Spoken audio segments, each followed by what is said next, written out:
J'ai été attentive, j'avais préparé des questions, mais là, quand même, dans la conversation, j'aimerais comprendre, enfin saisir avec vous ce que vous appelez un langage dégradé. Je trouve la formule très intéressante parce qu'elle pourrait laisser supposer qu'il y aurait un bon langage. Et ça, je n'en suis pas absolument certaine. Tout à En fait. revanche, c'est d'abord, peut-être vous, vous pensez qu'il y en a un, et auquel cas on peut en parler, et plutôt quel usage faire du langage. Mhm. Donc, il y a ce terme sur lequel j'aimerais beaucoup vous entendre de langage dégradé, et puis les concepts stabilisés. C'est peut-être une notion sociologique, je trouve très intéressant. La notion de concept stabilisé ou non stabilisé. Et quid de la haine dans ce cadre-là? Quid de la haine dans son rapport au langage et dans son rapport au langage détérioré, au concept stabilisé ou non stabilisé. C'est un peu large, mais je vous laisse y répondre comme ça vous inspire. Non, mais c'est passionnant. Moi, j'aborde ça avec beaucoup d'humilité, hein. J'ai pas évoqué Lacan, j'ai pas osé, je m'ai beaucoup écouté. Et effectivement sur la question du langage, mais là, je ne suis pas assez solide. Donc voilà, là aussi, c'est une question de langage. Il faut savoir dire, mais ça, c'est Wittgenstein qui l'avait dit lors de sa soutenance de thèse, hein, il faut savoir dire quand on ne sait pas, hein. Là, j'avoue que c'est un terrain, mais Lacan est passionnant parce que le mythe du sujet est justement très fort aujourd'hui, notamment avec, on voit la sociologie qui est très contestée, très menacée, entre guillemets, hein. C'est un langage corporatiste par les neurosciences. Les économètres, les économistes, un certain nombre de collègues sont convaincu qu'on peut trouver dans cette intériorité organisée qui est le cerveau une forme de justification a priori de l'acte, donc c'est extrêmement dangereux. Mais c'est des enjeux majeurs, hein, financiers majeurs, hein. C'est-à-dire qu'aujourd'hui, vous faites du neurodroit, de la neurosociologie, vous avez énormément de budget aux États-Unis, hein. Vous savez, dans la prédictibilité que nous, on avait combattu à l'origine, hein, en sociologie, quitte à s'affronter à un certain nombre de disciplines telles que la philosophie ou la psychologie de l'époque, hein, de la fin du 19e, cette prédictibilité, on pensait qu'elle était totalement, ça y est, que le terrain, la conquête était gagnée. On avait bien fait comprendre que on devait saisir le social par le social et par ces dynamiques propres qui sont irréductibles à toute forme de modélisation.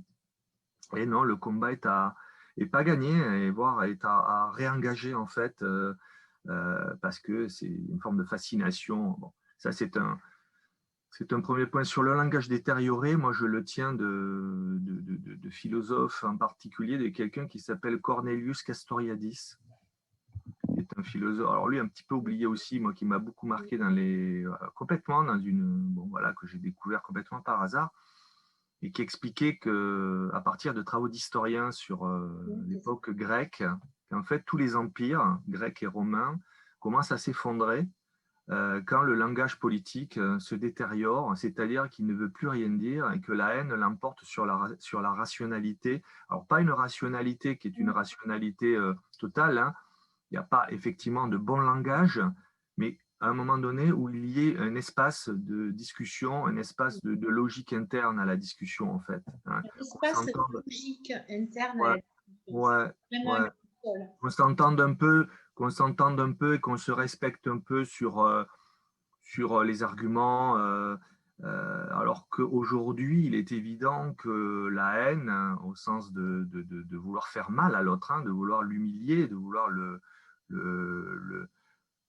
presque le détruire, hein, pour une certaine forme d'attaque, l'emporte sur le fond, et l'emporte à tel point qu'il n'y a même pas d'espace possible, parce que par définition, c'est pas ça qu'on cherche en fait, hein.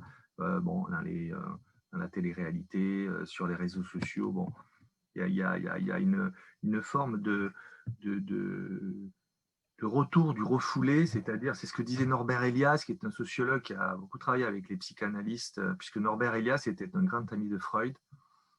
Norbert Elias, c'est le processus de civilisation qui explique que, en fait, nous, on tient à peu près quand on arrive à refouler un peu des pulsions, quoi. Qu'on ne met pas sur la… Bon, verbalement, on fait gaffe quoi, à ce qu'on raconte parce qu'on sait que ça va.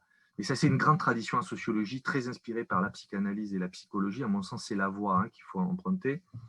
Goffman, qui est un grand sociologue américain, l'a aussi étudié dans les interactions physiques et en corps à corps et en verbal.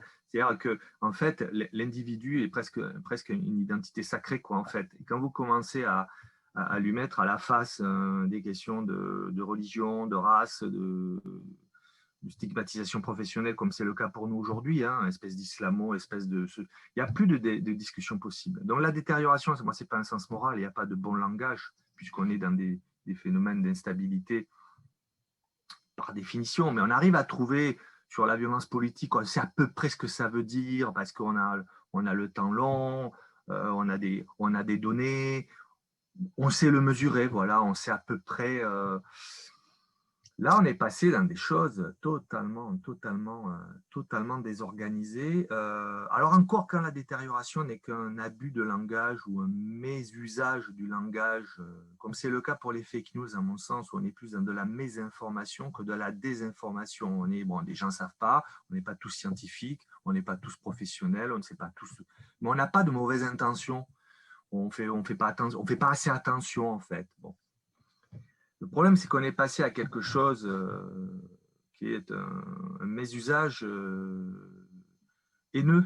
C'est-à-dire vraiment, on veut faire mal, quoi. On veut faire mal sans objectif précis.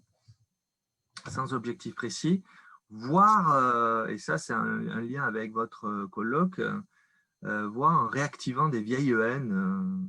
Bon, par exemple, nous, sur les réseaux sociaux, il est évident que les choses les plus organisées, sur l'islamophobie, c'est des groupes d'extrême droite.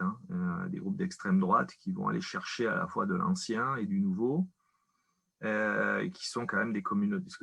Du coup, nous, on ne parle pas de haine en ligne, on parle de communauté de haine, en fait.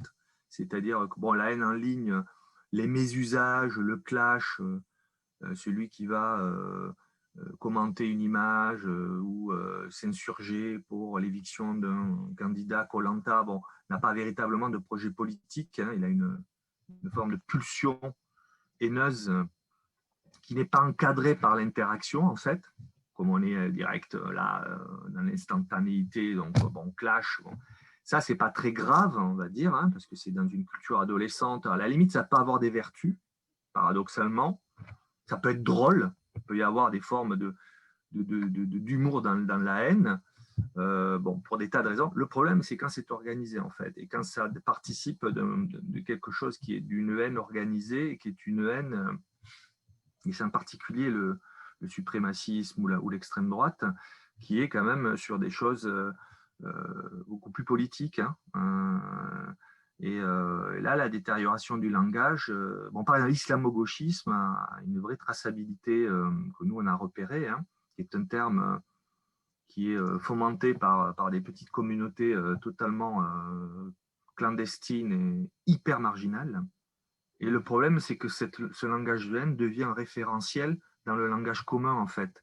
Ça, c'est complètement fou, quoi. Qu'on en arrive à une ministre qui devient presque… qui se sent obligée de commenter quelque chose qui est totalement absurde par définition. C'est ça qui est beaucoup plus dangereux.